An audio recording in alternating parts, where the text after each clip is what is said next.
Welcome to another episode of Three Men in a War Game. I'm your host, Paul. I am another host, Kevin. And I'm that guy that just shows up, Chris. And tonight we actually have a... Sometimes. When I don't fall asleep. Yeah. So apologies for last week. I'm apologizing on sorry behalf of about the guy who can't speak for himself. So we have a very special episode tonight. We'll be talking about a game that I will be letting our esteemed guests introduce here. And so our guest is the Mad Admiral Calvin Bomb Diggity. So Calvin, if you'd like to introduce yourself.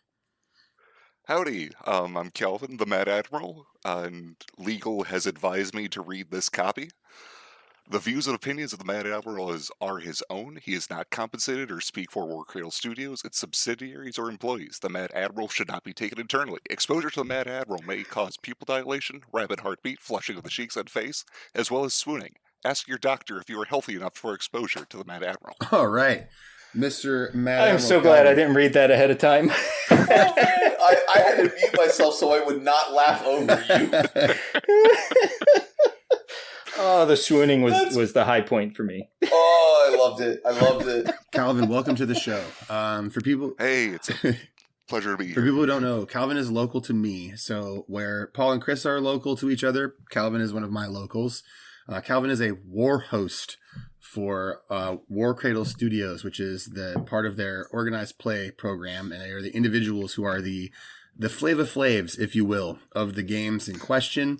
Many of us have occupied this role, but for right now, Calvin is doing that for Warcradle, specifically for the game Dystopian Wars. And if you've looked at the title of the episode, I'm sure you know that's what we're going to be talking about tonight. So, Calvin, before we start talking about Dystopian Wars, why don't you talk to us about your journey into the tabletop hobby and how you've enjoyed being a war host up to now? Gotcha. Well, I first really got into the hobby with 40K. Mm-hmm. I played 40K 8th edition, I bought a bunch of the boxes, thought it was the coolest thing ever.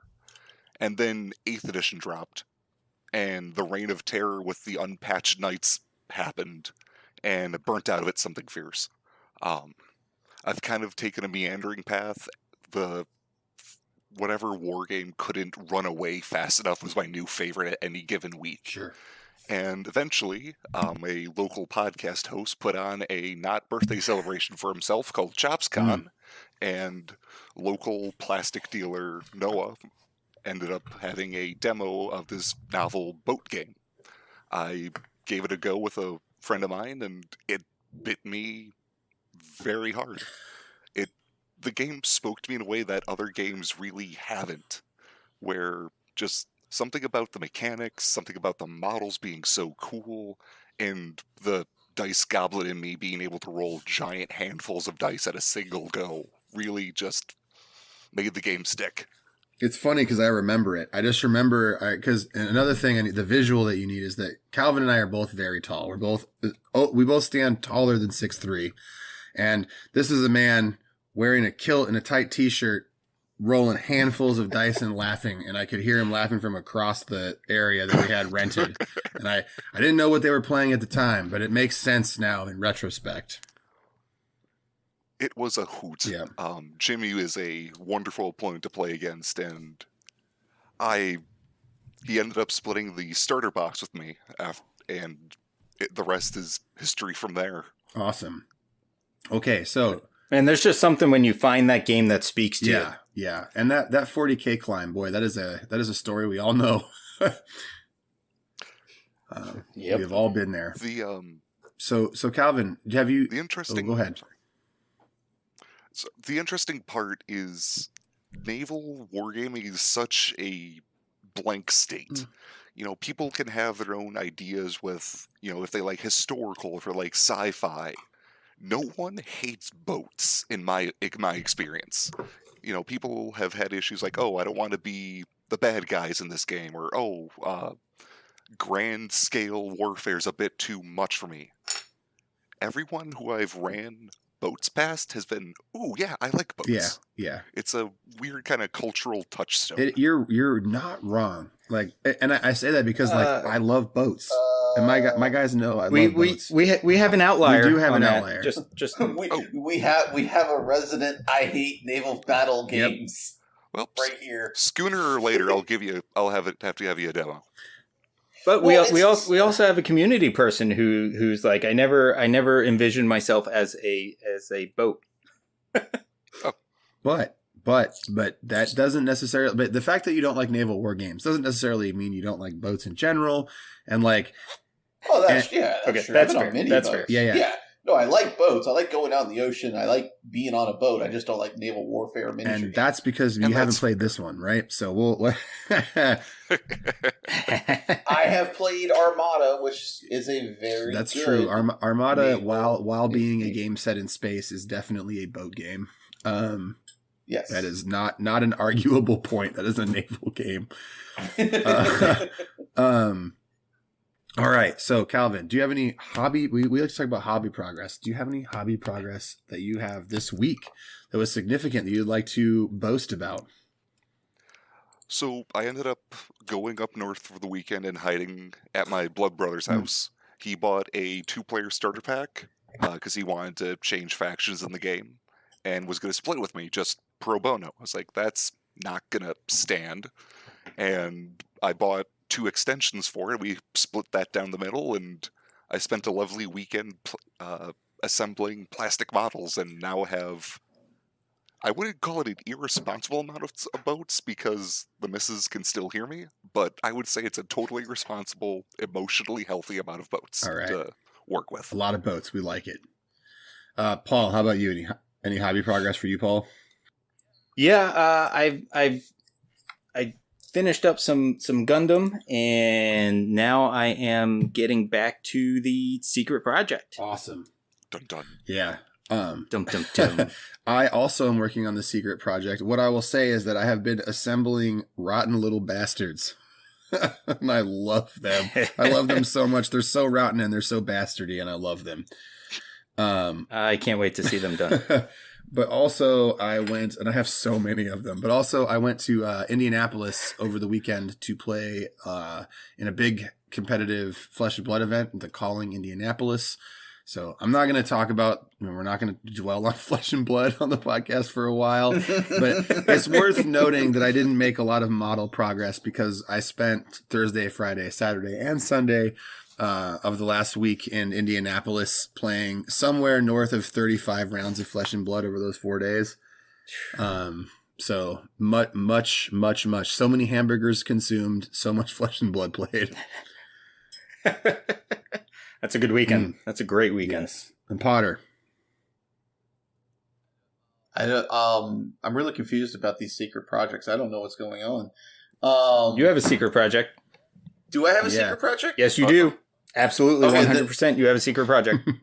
Okay, then I have made a lot of headway on my secret project. Yes, and it's true. If you're in the Discord, then it's not so. It's an open secret. Yeah, I was like, were we supposed to keep this it's secret? an open secret on the Discord. That's why you join our Discord, so Okay. you know. Mine is still secret though. Okay. Mine's secret because I haven't been painting in a long time, and I want to be like, look what I did.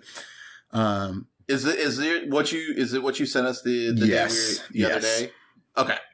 Okay, cool. Yes. So I made a lot of progress on my my secret project. I am almost done with the big box that Paul and I split. It's amazing. So, yeah. You've painted as many models in the last 2 months as maybe the previous 2 years, which is No, that's not true. I remember I went on that MCP craze for like 2-3 that is months. true. But like you've been cranking out these models. Yeah, I've been trying to crank them out. I'm using my my ADHD superpowers to my advantage. So when I can't sleep because my brain just won't turn off, I get up and I go paint. Definitely. That's what I've started to do during that time instead of just staring at the ceiling or playing on my phone. Good shit. Smart too, and a good That's way not to a get bad that hobby idea. in. Yep. So You know, the I'm using my downside- superpowers to my advantage. The downside to Potter being so motivated is that the asshole in me is like, I'm not going to work on mine. Oh, Yeah, I've noticed that lately, dickhead. not helpful, Paul. Well, it's the usual group project dynamic. You know, you've got one guy who carries the entire team, and you got the other guy who has to. Someone has to be the ballast. It's like every time he sees a picture of a Gundam, I'm like, asshole, start Yeah, painting. seriously. Because he won't play unpainted anymore. So I'm like, come Paint these on. models, and they're so good. The models you're painting are so cool. They are the one, and I've loved the technique that you're using with them with the speed paints. They look great. Burrito. Dude, I love that stuff. So good. One coat, like legitimately great. Yeah. Anyway, let's stop talking about us. Let's get to Calvin. Let's do it. So the topic du jour, the aforementioned boats and dystopian wars. So I'll intro this a little bit in saying that Dystopian Wars is a game, and people who have been listening to us for a long time will remember one of the games that really got us podcasting, and we spent many of our early episodes talking about it, was Wild West Exodus. And that's relevant because that's made by Warcradle Studios. And this is also a Warcradle Studios game. And it's not only is it a Warcradle Studios game, it is a direct tie-in with Wild West Exodus in that both games take place in their unified setting, which is called the Dystopian Age. So if you know anything about Wild West Exodus or its sister game, Lost World Exodus, which we're still waiting for, those games all take place in the same connected universe on the same timeline. And so if you're familiar at all, and you can go back and listen, we actually did some lore deep dives that are still accurate, to the setting of the game. And some of those factions are going to show up here. And so what I'm going to do is I am going to, announce how this sort of what the broad strokes of the setting are. And then we're going to talk about the factions. I'm going to let Calvin break them down. And so basically, this game takes place just after the Civil War, right? I'm trying to refresh my memory. Yeah. Age of Imperialism, so ballpark 1800s. 1800s. Yeah, this post-Civil War in its time period, which is slightly different than our time period Civil War. Yeah, but what we'll say some space shit happened. And again, go back, listen to our previous episodes, or read the very good lore that is available all over Warcradle's websites. For free. For free, yep. About the game, because there is a lot of it, and it is very good. It's actually outside of like Infinity and Malifaux and Warhammer, it's some of the best lore out there. And one of the reasons we got so heavily into the game to begin with. Now, inside of that, we have the naval battles, where Wild West Exodus were kind of skirmishes in the American West. This game, this is taking place sort of all over the world, in the water. And we have a bunch of different very cool factions, which we will go down, looks like in alphabetical order, starting with the Alliance. What can you tell us about the Alliance, Calvin? So this is a alliance. The French have expanded. They've got some more allies. And they've also acquired the rebels from the American Civil War. So they hang out in Argentina and South America. Their whole shtick is that their boats can temporarily cosplay as planes. Neat. They could just kind of lift themselves wholesale out of the water, and they have incredible short-range lethality. No other faction in this game can do as much damage in the point-blank space. Now, also in the point blank space, are they maybe one of the weakest armored factions? Yes. So we would call they this. Used to be. Oh, go ahead. They used to be glass cannons. Okay. I'm sorry. Yeah. They used to be very glass cannony. They've gotten a bit more chutzpah since, but they're still very much a maneuverable based army instead of being able to stand and fight and brawl. Yeah. So still glass cannon, but less glass. Yeah, tempered glass cannon. Got it. Tempered glass cannon. I like it. It's windshield glass cannon. Yeah. All right. Now, moving on to the next faction, the Commonwealth. The objective good guys of this game, and I'm willing to fight anyone who says You can't otherwise. say that because it's your faction, Calvin. Get the fuck out of here. Yeah. All right. More about the Commonwealth. It's Poland, it's Russia, and their whole shtick is that they are just good at being a navy. It's the bread and butter, but it's on artisanal bread and this like micro batch butter. Got it. It's good at what it does, and it's got weird units, but doesn't need to rely excessively on them. It can just boat most things to death because it's good at what it does. Got it. Sounds good. So the Space Marines. Now, moving on. Ouch. Hurtful. Moving on. The Crown. That is the British Empire. Mhm. They're more resistant to morale effects as well as being on fire. They have a couple abilities that will kick in when they are heavily damaged or crippled, as we say in the game. Um, their torpedoes are incredibly lethal, and they have a shield generator that procs more than the others. They have kind of a shared network of damage removal that can just be shared across the fleet. They also have access to the Canadians, which are interesting. That's cool. And so if I've got this right, this is the faction that, and every war game has this. Your example would be some of your free folk maybe models where they actually get stronger as they take damage. Yes, they don't. Well, they don't necessarily get stronger. They don't lose damage output. Yes, as so much. they're just resilient. And I meant to say Baratheon. Yeah. Baratheon is what I meant, right? They stay strong to the last, which is good. That's very cool. They're one of the few factions that you can't really get away with kind of winging and leaving them alone. You have to sink these guys, otherwise they will just keep getting scarier. Got it. All right. Now, the Empire. I know we have a lot of Empire fans locally. What can you tell me about the Empire? They have flamethrowers, an incredible body count and turnover rate for their sailors. And their whole focus is inflicting disorder because no one is very good at operating machinery while on fire, and these guys have elevated that concept to a high art form.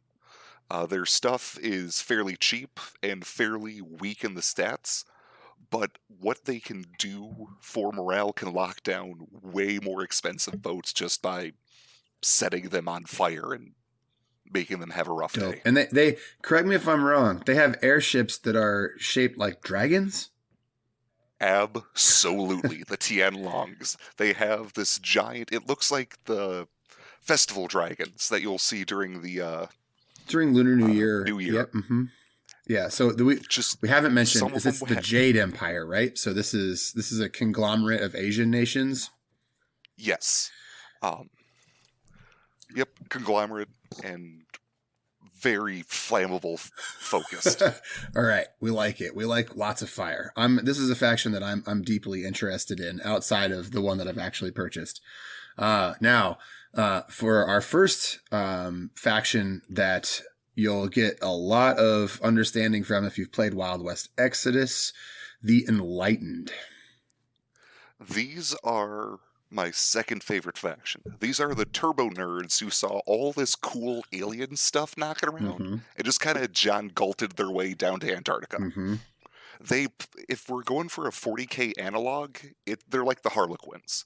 Nobody plays like the Enlightened because they have just no shortage of special rules, unique generators. They've got stuff that can teleport. They got stuff that can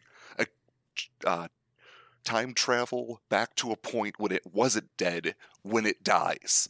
You've got stuff that can literally shake your molecular structure apart.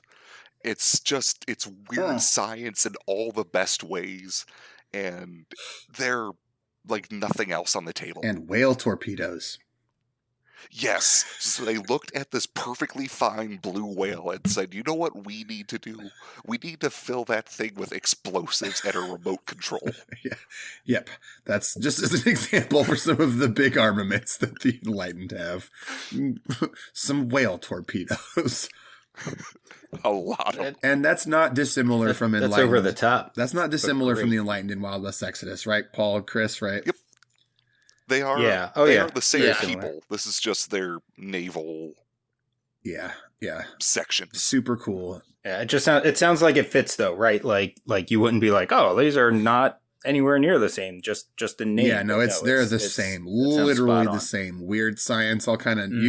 I'm just imagining that their ships are actually crewed by the like zombie automatons that they make, right? In Wild West Exodus. Their little bitty ships are actually or clockwork. Yep. It's vacuum tube and just programmed. Wow. They're ship-sized robots, so they're harder to disorder because it's a robot. And then the larger ships are usually crewed with people. Yeah, super cool. And whales. Yeah, and augmented people too, right? That's like sort of their whole. Yeah. Yep. It's an interesting faction. Yeah, for I sure. love them. All right, moving on to our next one, the Imperium. First off, who are the Imperium? Like, where are they from? This is one I'm not actually sure of. And then, what is their style? This is the Kaiserreich. This is the German, proto-German Empire. These guys have a very powerful traditional navy, albeit kind of enhanced by weird tech. These are the expensive to play, but have a high body count potential. They have access to some of the scariest ships in the game.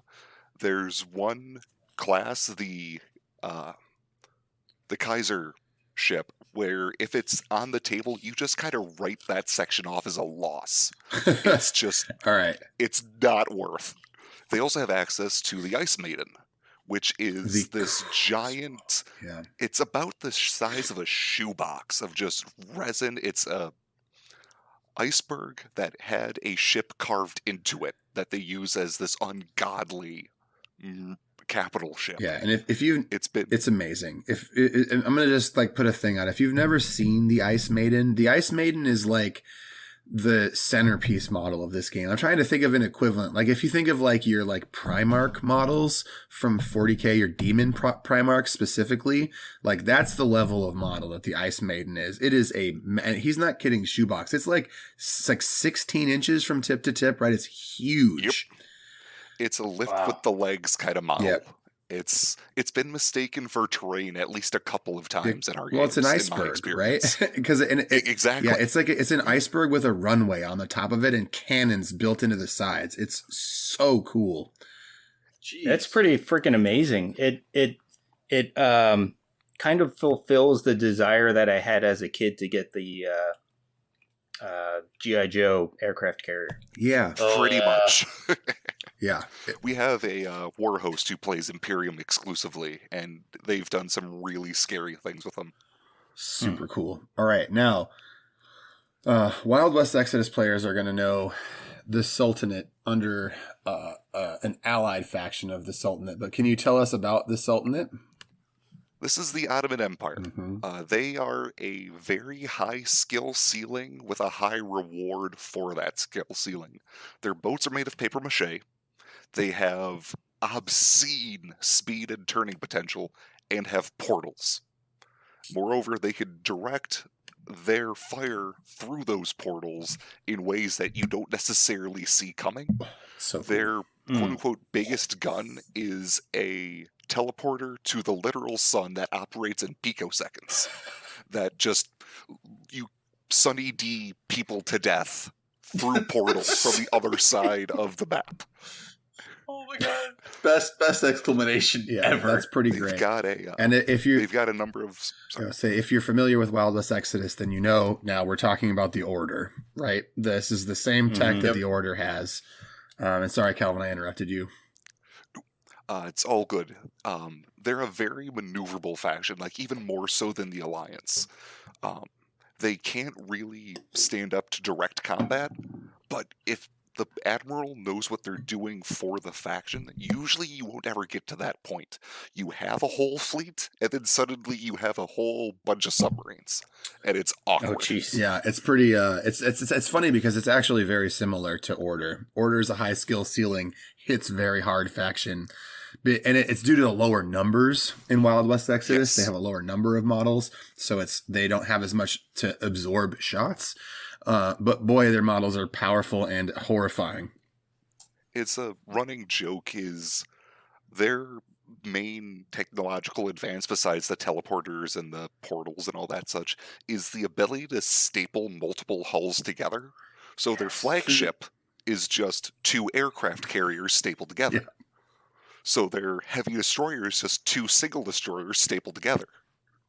And that's kind of a meme in the community. Oh, they look cool though. They look they're so neat. Yeah, they're very, very, very cool looking. They look like catamarans, right? But like giant catamarans. Dacamarans. Did we just come up with that, Calvin? Did that just happen? Yes. Amazing. Now you have a name for them officially. Dacamarans. All right. I love it. And then yeehaw, tell us about the motherfucking Union.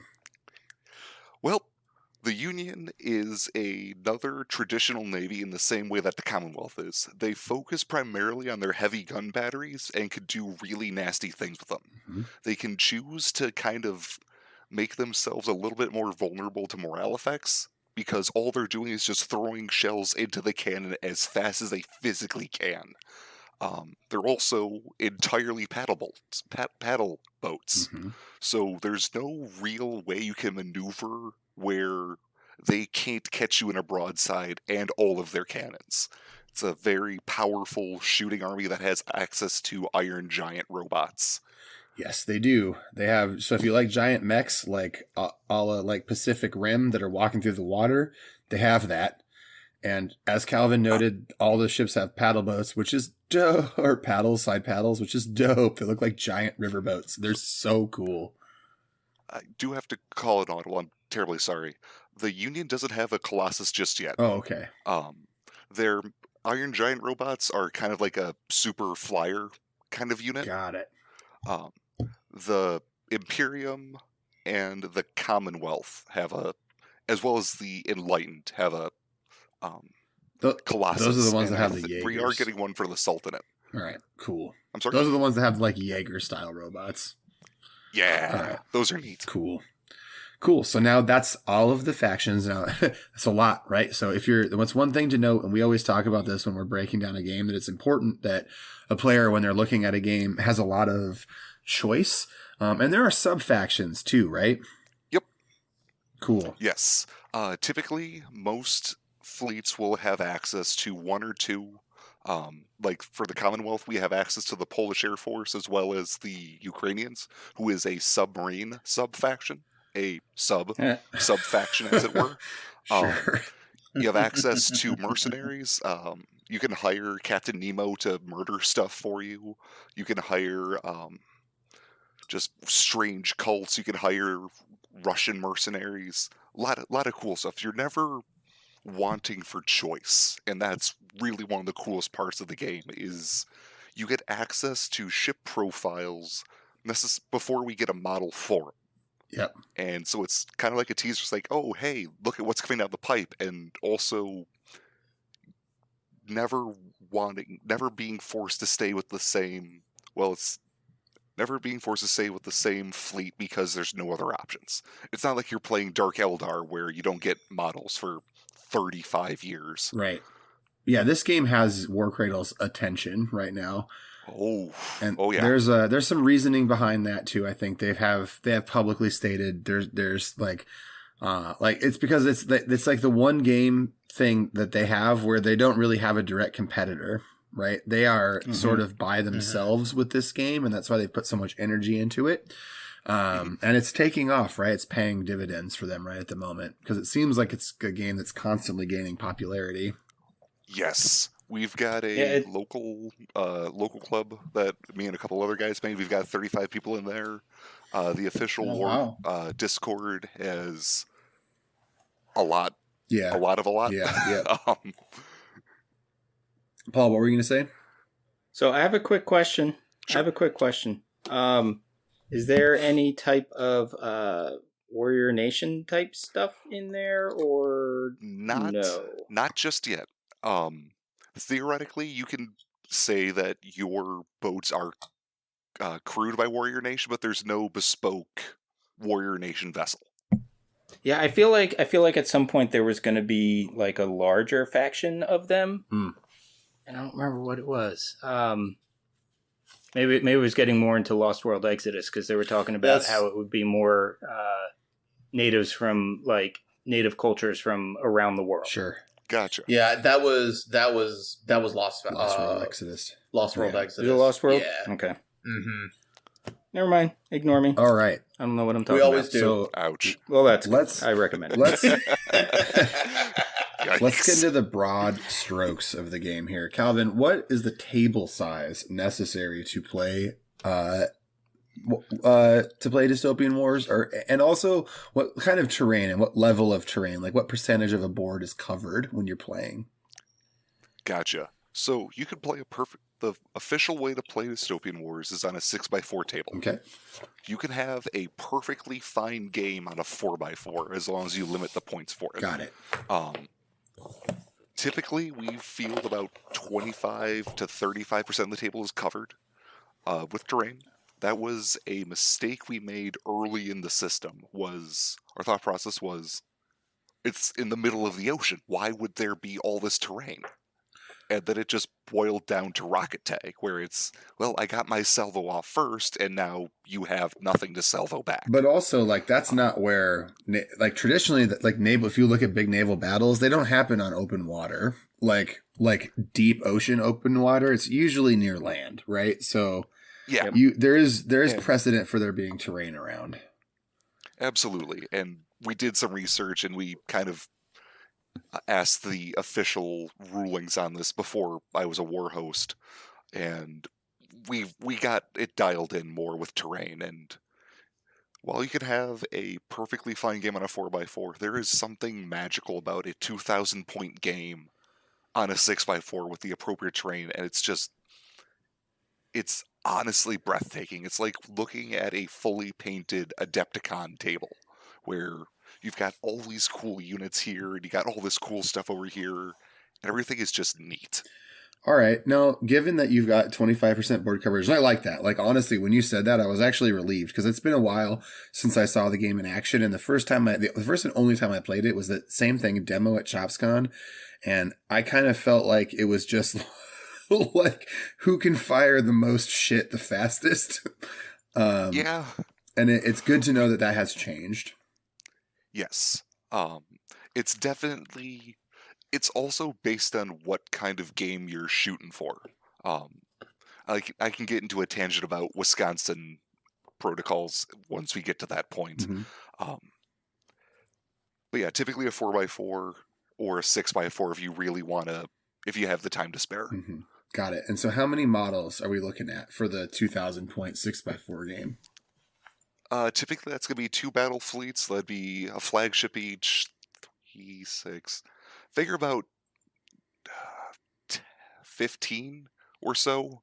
Typically, you would field your flagship, which is 1, a number of escorts, 2 or 3 kind of bread and butter units, so 3 each, and then a handful of weird, quote-unquote, support units.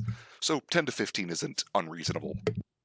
Okay. That's not terrible. No, it's not. I thought it was going to be a lot more than that, if I'm being honest. You can end up buying a fleet box and have a totally viable fleet just by building what's on the box. Here's your flagship, here's a bread and butter, here's a bunch of mass ones to throw headfirst into the enemy. And that's an entirely valid option. And how much money does that force cost a person? So, depending on what size of fleet you're getting, your support and front line are just plastic sprues. Yep. Those are about 25, if I recall right. I don't have the numbers in front of me. That sounds right, yeah. Sorry. $25 for a fleet box, yep. Then the support box. The fleet would be running the gamut between 50 and 70, depending on how much cool you're getting. If it was a Gen 1 Moyazki or a Borodino, that'd be about $55. If you're getting larger units like the Death Donut from the Commonwealth or heaven forbid the Ice Maiden, that's going to be flirting closer to 100. But you get a lot of stuff in those boxes. Right, it's not just the one ship. It's a whole fleet that you get in those boxes. Yeah, so you spend $100, and then once you build the box, you actually have a points accurate, you can play a game fleet for $100. That's kind of what I was shooting at by asking that question, was like, are we in that like $100 to $150 buy-in gets you a full list with options? And it sounds like the answer is yes. $150 gets you resin box, a couple supports, or a couple of frontline, depending on what you're fielding, and that's entirely valid, and it's wonderful. The buy-in is very easy to do. All right, so now let's talk about. So I have a quick follow-up on that, Chops. Yeah.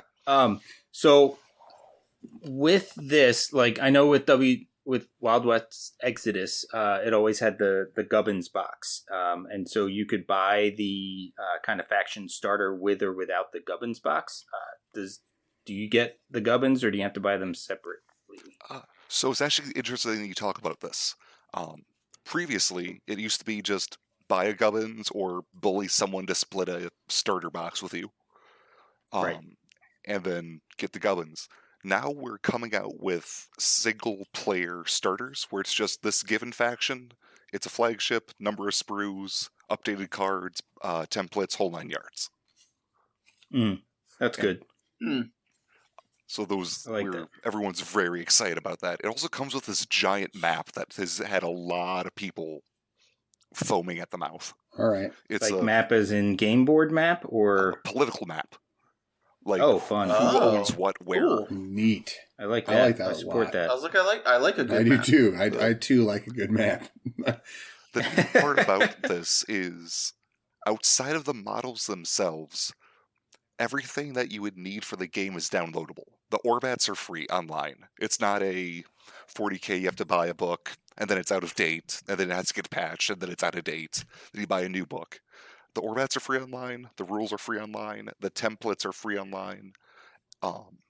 There's a conversion metric to convert standard Yahtzee dice into the cool murder cubes of Warcradle.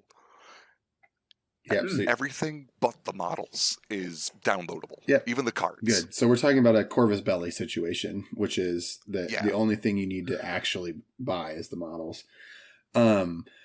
And also just to clear it, Orbat means Order of Battle, and it's essentially your faction's codex. Yeah, thank you. Mm-hmm. Yep. Oh, okay. I was going to ask what Yep. that meant. So, Calvin, you said you mentioned sprues. So one of the things we always like to ask about is do these boxes pass the Christmas morning check? Mm-mm. I can answer that question. They do not. I didn't think when you said when he said sprues, I didn't think so, but I wanted to Yeah, and ask. so just Calvin, in I'll case. describe the Christmas morning test. So this is something that was come up with by Matt at Steamforge Games, and so it's can you go from taking the shrink wrap off a box to playing the game in less than a half an hour? And the answer is no. here. Unfortunately not. Absolutely not. Yeah, this is a So there's hobby building and miniatures everything else. game. Yep. Yes. Gotcha. Okay. Cool. Yep. And not only that, one thing They are go ahead. They are very intuitive models. The sprue is laid out intelligently. The models go together very well. Yeah, and So they are genuinely a joy to assemble and to paint. It's not like a trying to deal with fine cast or yeah, this is actually like I'm happy I can actually talk about the game a little bit competently here. So for people who are curious, Calvin's 100% right. The way these sprues are laid out is that like the ships come in classes, right? So they're like frigates or battleships or whatever, right? And then are cruisers, and like inside of that class of ship, in the factions, they will have different things. So for example, the Union cruisers, at least the ones that I know of, can be like the Yorktown, the Lexington, the Intrepid, or the Reliant. And all four of those ships come on the same sprue. And it's just using different parts on that sprue to assemble the specific ship that you want.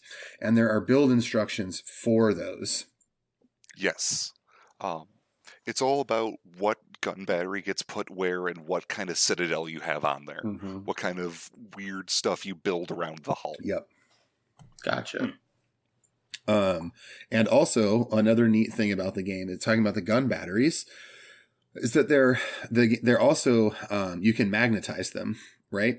And magnetizing the guns allows you, like, I know, for example, with the cruisers, you have, like here, we're talking about the Yorktown, Lexington, Intrepid, and Reliant. If I remember correctly, really what you're building is either a Yorktown or Lexington or an Intrepid or Reliant. And then the difference between those is the guns that are mounted to the hull. And so the guns you can magnetize to switch between the two. So you have one chassis that can be two boats, and that's doubled on the sprue. So you go from 4 to 2, depending on how you assemble the hull. And then those two options are magnetizable by the guns. Is that correct? Very close. Okay.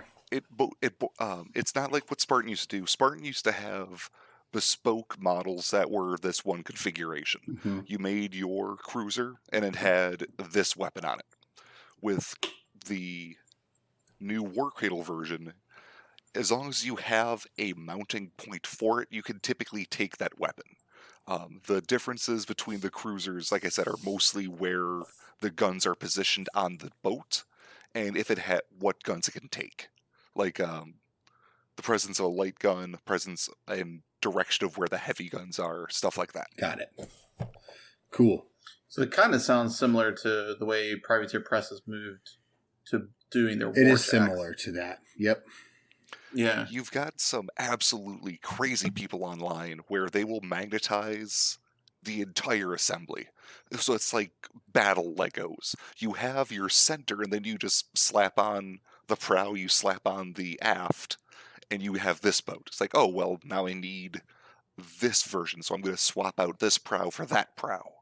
And that's magic more than I can muster. Yeah, I couldn't be bothered. For me, I'd put them together and then magnetize the gun batteries. Mm-hmm. All right. So let's talk about an important thing for us, and that is activation style. What is the activation style of this game, Calvin? Alternating. I activate a unit, and then you activate a unit. Then I activate a unit, and then you activate a unit. And a unit. There are cards that let you break that. Sorry. Oh, say a unit here is a single ship or groups of ships or single ships? Depending on what the ship is. Typically, flagships will activate alone. Those are your big resin chufty boys. Mm-hmm. And then the smaller ships have to hang out in groups for their own protection. Got it. So typically, you'll activate one squad or one HQ if that's a better explanation. Yeah, so this is similar to the other side. That's how the other side works too. Okay. So alternating activations. Now, let's get into you talked about the dice goblin. Let's talk about combat resolution. And feel free to dive as deep as you want here. How does combat in the game work, and how is the combat resolved while you are playing the game? So the weapons boil down to a series of brackets. You have point blank, which is 0 to 10. You have closing, which is 11 to 20.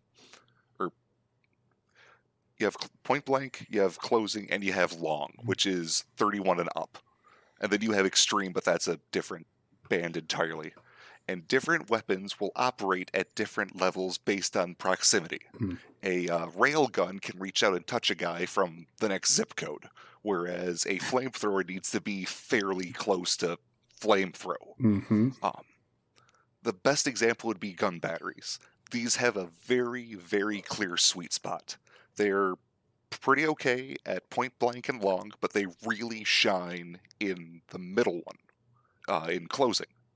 So it's a lot of maneuvering to get to where you need to be. Each weapon then has a lead value and a support value. So in order to make an attack, you group all of the weapons that can support each other into one pool. So, for example, if you've got 3 heavy gun batteries shooting, you have one with its lead value, and you have the other 2 with its support value, which is a smaller number. Then you take all those dice, roll them, and you roll that number of dice. You've got heavy counters, which don't do anything for firing, single counters, which don't do anything for firing, blank, which can usually be manipulated, single hit, double hit, and exploding hit, which is my favorite part of the game. Each number of hits will affect how much damage you do. You add up the number of hits until you equal the armor, and once you go over the armor, that's a point of damage. The exploding hit is where it gets interesting, because that lets you roll another dice, and that could potentially proc as long as you can keep rolling critical hits. So exploding dice re-explode. Yes. Got it. You can basically roll a 20, and then roll another 20, and then roll another 20. Got it. And that just keeps adding more and more and more damage, and it's this beautiful kind of runaway hits are awesome. And then I want to make sure I understand it. So each point of damage is one entire band of armor. So if your armor, let's just as a theoretical level, if your armor was 12 each multiple of 12 successes is a point of damage. Correct. Got it. Every multiple of your armor is a point of damage. Got it. There's also the Citadel, which is kind of like your critical hit. You have armor, which is, let's say, for this example, 6, and then you have your Citadel, which could be 16. If you go over the Citadel, a critical effect happens, which is kind of a lingering injury that happens. Some people will have their reactor leak, other people will have their magazines explode. Sometimes the magical MacGuffin material just rockets your ship forward at a high rate of speed, and you can't do anything about this. Got it. And so this is actually similar to Wild West Exodus 2, where you're imparting status effects. Yes. Sometimes it's a lovely tack on effect, where it's not only did you get shellacked by a salvo, you're also dealing with no shields, or you're dealing with no defenses against the next attack. Very cool. Paul, Chris, how are you feeling so far? Like, where's your interest level? I have a quick question before we do that. Are they custom dice? Yes. There is a table to convert Yahtzee dice, but they do have a small, I want to say 6mm dice with bespoke markings on it. Yeah, they're if you look at the Cheswick. Okay, so you are rolling a bucket of dice. If you look at the Cheswick size dice, they're the bigger, the smaller dice, the smaller Cheswick size. Like, you have the bricks. It's the smaller, like the smaller dice cube. They're that size. And they're very pretty and also feel satisfying to hold. Like, they have a very good dice feel. D6 or D10 like Wild West D6. Okay. It's helpful that they're small, because if you're playing with Wisconsin protocols, you have these giant handfuls. If you're skewing your stuff right, rolling 30 or more dice in a single go is not unheard of. Wow. Dang. Wow. It's like playing Tyranids. Yeah, so a good dice box, or I've got a dice tower I routinely forget to bring, really helps a lot. So you're not having to go to the next guy's table, roll it on there. Oh, a dice tower is fun because it's kind of like a pachinko machine of destruction. And every time you have more explosive hits, you just drop more into the tower. I love that. Yep. Yeah, especially with that many dice, it's like clop, clop, clop, yeah, clop, that's clop, real cool. I'm into that. It's I'm on board with very that satisfying. For sure. All right. I like that. So, and we'll do one more topic, and then we'll actually gauge interest level to this point. And so that's gimmicks. And the reason I'm bringing in gimmicks is because Wild West Exodus has the deck of cards that is super cool, and I still to this day think it's the best part of Wild West Exodus, and the thing that like makes it much cooler than a lot of its contemporaries. And I know that this game has a deck, but I don't know how it functions. The deck is there to help you score objective points and also provide a temporary buff. For 40k analogs, it's like factional special rules where you can burn 2 CP to gain +3 to your Space Marine super attack because Emperor something. Right. You at the start of the game, you draw a number of cards into your hand, and at any point you can either play it for the Valor effect, which is that temporary kind of bonus. If you meet the requirements, you can play it for a victory effect, which will gain you additional VP for doing a certain task, like killing a mass 3, assaulting a unit to death, any number of things. Or you can use it for Fortunes of War, which is when someone plays an effect you don't like, you can say au contraire and play a card from your hand that has a higher value. Oh, interesting. So Fortunes of War came out originally as Command and Control, and then the name got changed because we kept making jokes about it. And now it's a really interesting mind game with the game. Is you have a cool effect, but how certain are you that the other guy doesn't have a counter to it? How certain are you, or how far are you willing to bet to make sure this effect goes off? Because the highest unit in the deck is a 60. A 60 is all but guaranteed that your special Valor effect will happen. But that's also a really, really good card. And that's So so. it's, do you want to use your weak cards in hopes to bait out the other guy? Do you want to use your strong cards to potentially put yourself at a disadvantage later in the fight? That's really cool. So Wildest Exodus cards work very similarly. It's a powerful effect. It's a victory point effect, or it's initiative, right? But it sounds like the initiative part of this game is actually a lot more interesting because rather than initiative, it's kind of like a counterplay aspect, which is That I may have explained this wrong. I'm terribly sorry. okay. The initiative is high card. You can play a better card from your hand to have a higher initiative, and it's like a war. High card will choose if they want to go first or if they want to hold their nerve. Got it. I'm terribly sorry about that. No, it's okay. But like you said, you can play the higher card to cancel an effect, right? Yes, as long as you have the abilities to do so. Yeah, and that's not a thing in Wildest Exodus. Like you use them for initiative things in terms of how you go first or whatever, but it's not used to cancel effects, which is a very that is a entirely different and mind-blowingly cool aspect because it gives the cards a third use. Yes. Yeah, and that really gives you a lot of. I mean, honestly, that's very Malifaux. It is very right Malifaux. because then you're bluffing. Yep. It gets There is so into much bluffing. your hand and you're bluffing. Yeah, that's straight up what everybody loves about Malifaux.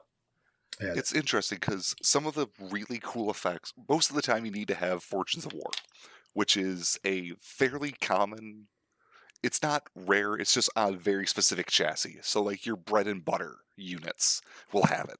Your quote unquote generic flagship will have it. Certain named squads will have it. And it's very, very helpful. But it's also not a requirement. You can trade the effectiveness of Fortunes of War for a couple extra points to get a larger gun. But then you're relegated to taking every Valor effect on the chin. Right. So it's interesting. There's, like I said, there's no shortage of options, and there is a bluffing and a mind game involved. And it's a lot of fun. Very neat. All right, so Paul, Chris, how are you feeling so far about the game? I mean, I like naval games, so I mean, it's very intriguing to me. It really is. Yeah. I think, especially with the way the card system works, I think that's really neat. And the Ice Maiden is just insane. Yeah, it's real cool. That's certainly a model. Yeah. And you know, I get pulled in by those big ass models that just look amazing. So that's pretty freaking awesome. One of the other war hosts is a diehard Imperium player, and he's a very prolific painter. This guy can crank stuff out like no one's business. Took him 2 weeks to paint that full thing. It's just so much, and there's so much detail.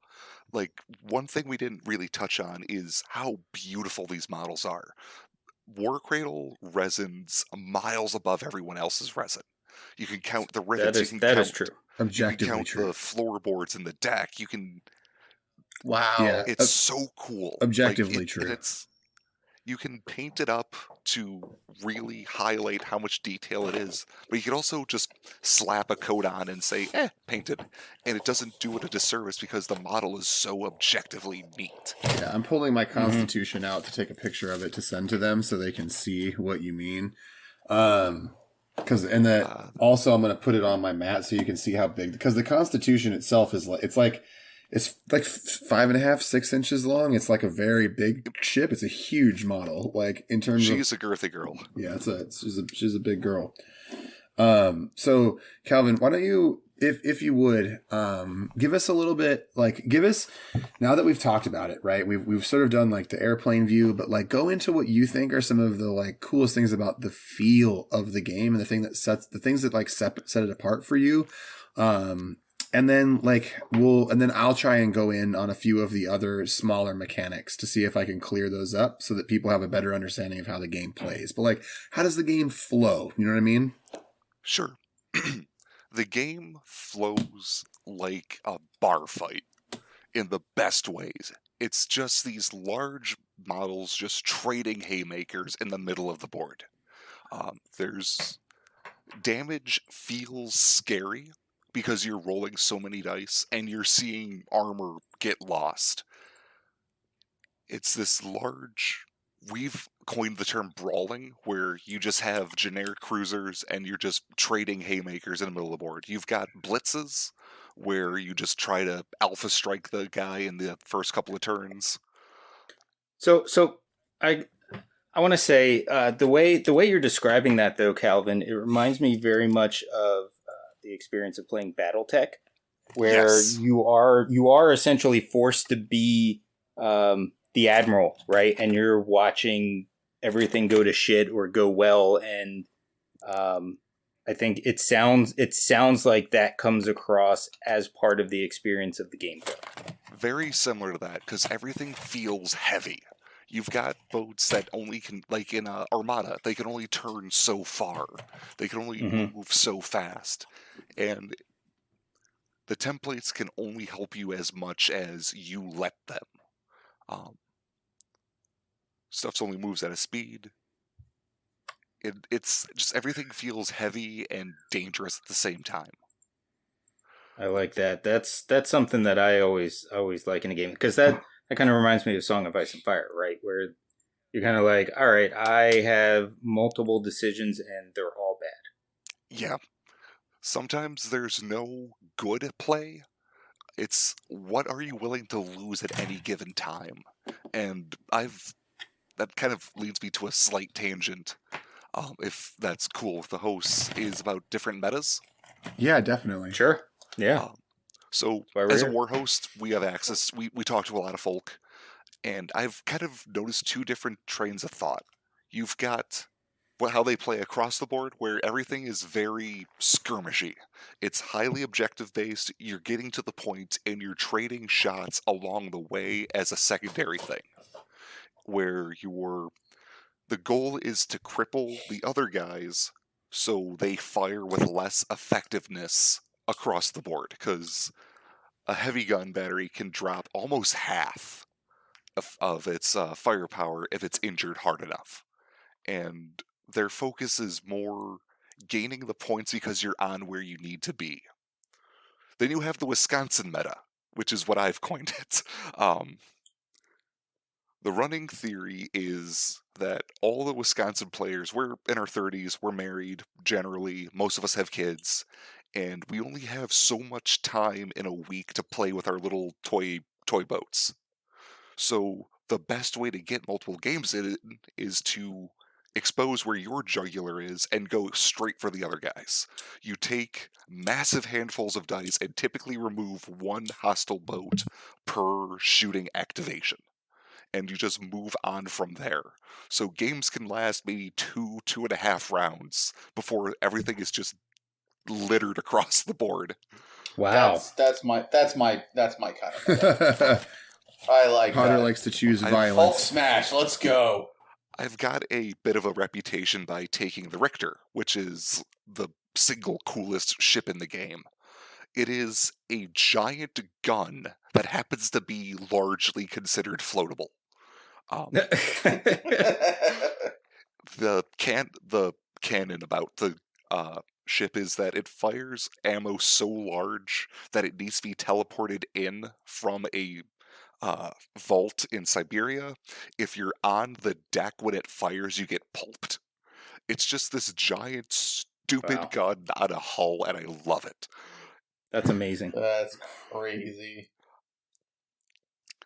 So again, thematically, they're spot on. Yeah, they really get They're it. nailing it. All right, so we talked about a lot of the stuff I want to talk about. We talked about how the different ships, and their roles, what they mean, what Citadel is. We talked about Citadel, right? And you actually hinted about how hard or easy it is to sink ships. And it sounds like if you really direct fire, you can put a boat down every time you activate if you're really focused on it. Is that right? Just about. Typically, if you have a destroyer-style ship where you're designed to just shoot ammo downrange, you can absolutely sink a boat in a single go as long as that's all you're doing and it's in the appropriate ranges. And there's good and bad days.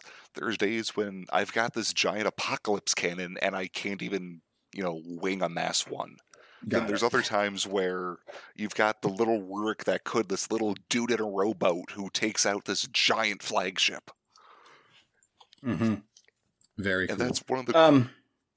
So listening to you talk about some of that, Calvin, I got a question. So you're talking about, ranges on stuff. So is it just that there's a shorter, it's 10 inches versus 24 inches, or are there range bands like, say, Infinity?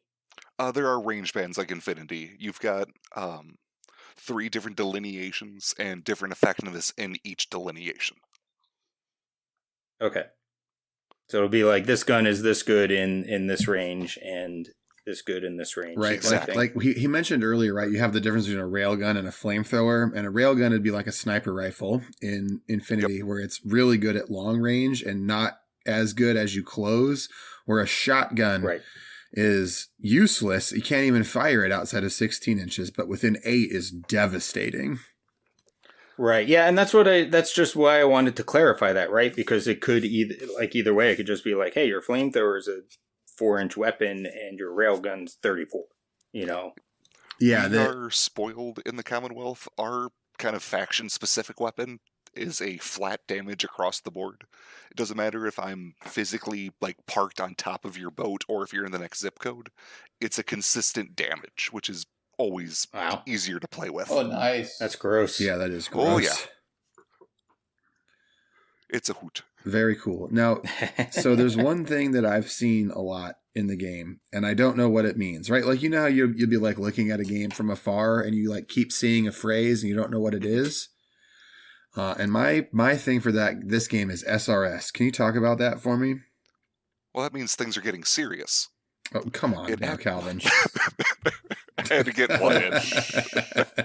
Fair play. Don't look, Barb. We've hit rock bottom. Fair play. The acronym SRS means short range squadrons. It's a mixture of fighters. It's a mixture of some kind of ship-borne asset that isn't big enough to justify existence by itself, but is viable in groups.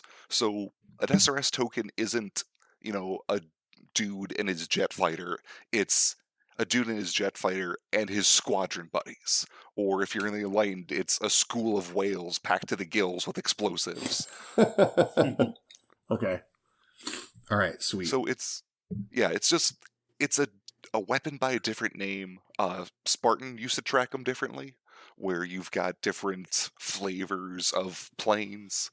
And we do that here as well, but it's definitely simplified a lot. And so does your faction dictate the rules for your SRS tokens, or do they all behave similarly?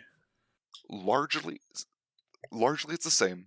Typically, SRSs can only do X, Y, and Z, only deploy so many inches, so much attack, and behave in this way. Different factions flavor it differently. So, for the Commonwealth, we have little bitty railguns on our fighters, and we can really make mincemeat of mass ones. Whereas the Enlightened, their actual plain SRSs behave differently because everyone is kind of hooked up to a hive mind. And then there's whales, which are either explosive or assaulty, depending on what kind of flavor you get. The Imperium have their Aces squadron as well as their heavy bombers, which are terrifying. Each token getting 5 dice per token, as well as a laundry list of special words that flavor the attack differently.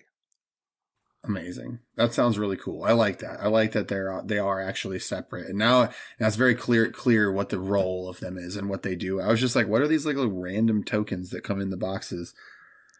You get a lot of the little black bases. You do get a lot of little black bases. Yep. Neat.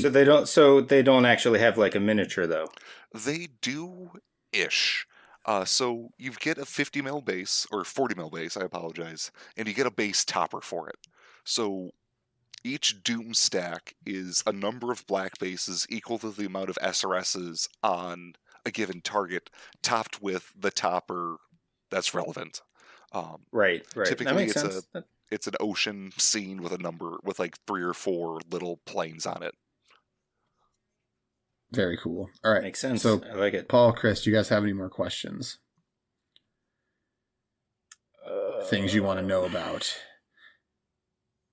Not me. Not me. I mean, I think Calvin, you've given a very thorough rundown of the game. I mean, like I'm as someone that doesn't like naval combat games, like the rules seem intriguing. I would love to see certain aspects of it moved into a miniatures game, so I would play it. But I'm happy that this game is so good from what you said, and it's out there for people to enjoy.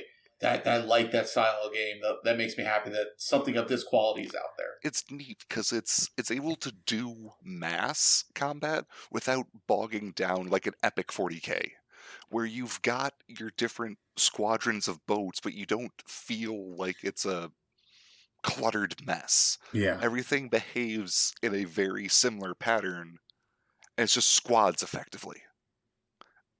Super cool. All right, Calvin, do you have anything that you this is where I like that. we're gonna roll into final thoughts. And Calvin, do you have anything that you feel like you haven't had a chance to say, or things that you want to still get off, like talk about with regards to the game? If you're fine with a shameless self-promotion, Please. we've got a tournament coming down the pipes. I've worked with a couple other war hosts, and as far as I know, this is the first tournament in this edition, and we're expecting a fairly sizable turnout. Where the Valhalla is hosting us. We've got a prize pool assembled. I'm 3D printing awards, so I've spent more time sculpting than I am entirely happy admitting in public. And I am just over the moon by how much people have given it a shot. Go ahead. Talk to me about the tournament. What's the name of the tournament? Naval Supremacy. Oh my god. But we've hit rock bottom again. I like it. Yeah. All right. So Naval Supremacy is going to be happening at Valhalla Hobby in Verona, Wisconsin, which is actually under renovation to be a much bigger space for May. Much space. Yeah, it's going to be a big shop in May. Do you have is there a Facebook group or a Discord or something that you can plug that we can link so that people could get information about that if they were interested in traveling for it? Absolutely. I can link a invite to our Discord server. It's the Greater Southeastern Wisconsin Dystopian Wars Club. It's very specific. Because it started out as, we just had 3 guys, myself, Pete, and Richard, who were from Southeast Wisconsin. Yeah. And then we spread out. We've got international people who join in just because our level of crazy speaks to them. Yeah. That's fantastic. That's awesome. I could also link a yeah. Go ahead, link I can also link a poster to you guys as well, where it'll have a QR code and a picture of me with a bristling mustache. Perfect. Yeah, and I want that too. A thing we haven't talked about yet is Calvin definitely shows up in a we'll say elaborate clothing for boat days. He's definitely I thoroughly enjoyed the pictures you posted on the Discord from your guys' last tournament. Yeah, and that's the normal Saturday boat day attire. I can attest. I have seen it. It's a great group of lads. Yeah. The game has spread out, and I'm always so grateful to the other people who make it work. At the end of the day, I'm just a loud guy who just screams his thoughts in the middle distance, and people showed up to see what all the fuss was about. And then they stayed. And now, if you're in the Dystopian Wars Club that I put on, if you want to get into a fight on the weekends, there is no shortage of options, and it's wonderful. Yeah. Yeah. That's great. Super, super cool. All right. Now, Calvin, for your final thoughts, sir, what is the last 1 to 2 sentences you'd like to get off your chest? I'm safe to approach in public, and if you do approach me, you can play boats. Perfect.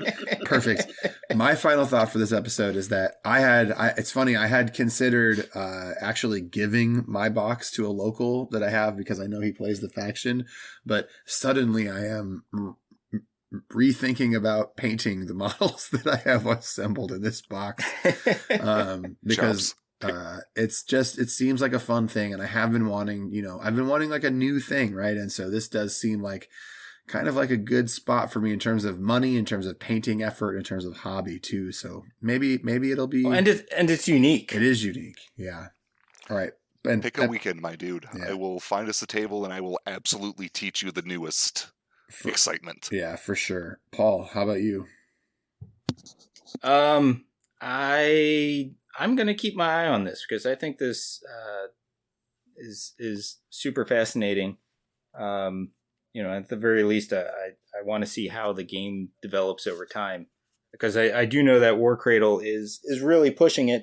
They've even Lost World Exodus. I know Stuart said that it's not even due out this year. Like, they are not planning on putting that out this year. Yeah, because they're focused on TW. Yeah.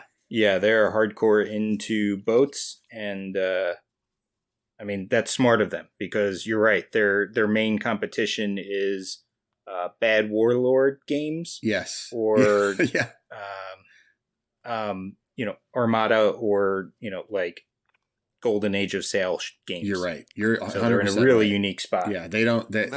Whereas Wild West Exodus, they're competing with Infinity, Malifaux, Marvel Crisis Protocol, like every game in that size range, and they have no competition here. That's one of the neater parts about the game, is that the rules have been growing constantly. The devs are super in tune with the community and listen for feedback. So there's no waiting 7 months for a broken unit to get patched or a useless unit to be validated. That's really cool. The rules have grown, and I would argue have improved every single time a new Orbat has come out. Stuff has changed for sure. There's, I wanted that boat to be cheaper, or I wanted plus Citadel on this. But there's been no bad updates. There hasn't ever been a city fight expansion equivalent for Dystopian Wars. And I mean, the thing is, though, like you're talking to three guys who really like games where this happens, right? Where the company who makes the game isn't afraid, especially if the game is a living game, isn't afraid to change things on the fly to make it better for the player community, especially when the culture around the game is that before you go to play, or as you're thinking about playing, you look and check for the newest Orbat, right? Yep. It's really helpful. It's really neat. The devs are super attentive, and you usually have at least half a dozen war hosts going to bat for you in the rules feedback and discussion. It's a very lively community. Neat. All right, now Chris, final thoughts. I think I'll parrot what I said earlier. I don't think the game's for me, but the rule system sounds solid. Everything I'm hearing about how the love that Warcradle is showing this game sounds amazing, and I am definitely glad it's out there for people that like this style of game. Hell yeah. All right. Paul, you want to read us out? Yeah. First of all, thanks to the Mad Admiral Calvin for coming and hanging out with us and telling us about his favorite game. We're glad to have you. Go to Valhalla or Comics, Games, and Things and buy lots of stuff from Noah, because he's the bomb. Thanks to Static as a City for the music. And thanks especially to all of our patrons and everybody that's on the Discord. And you should absolutely come join the Discord, because you can meet people like Calvin. Now you're going to scare them off. Right. And my throat is pretty sore, so we're just going to get a bye. Thanks for having me, guys. Oh, let's Calvin do the bye. Do the chops bye for us. Bye. Thanks for having me. Perfect. Oh man. Hilarious. Yeah. Perfect. Yeah, I mean, at least.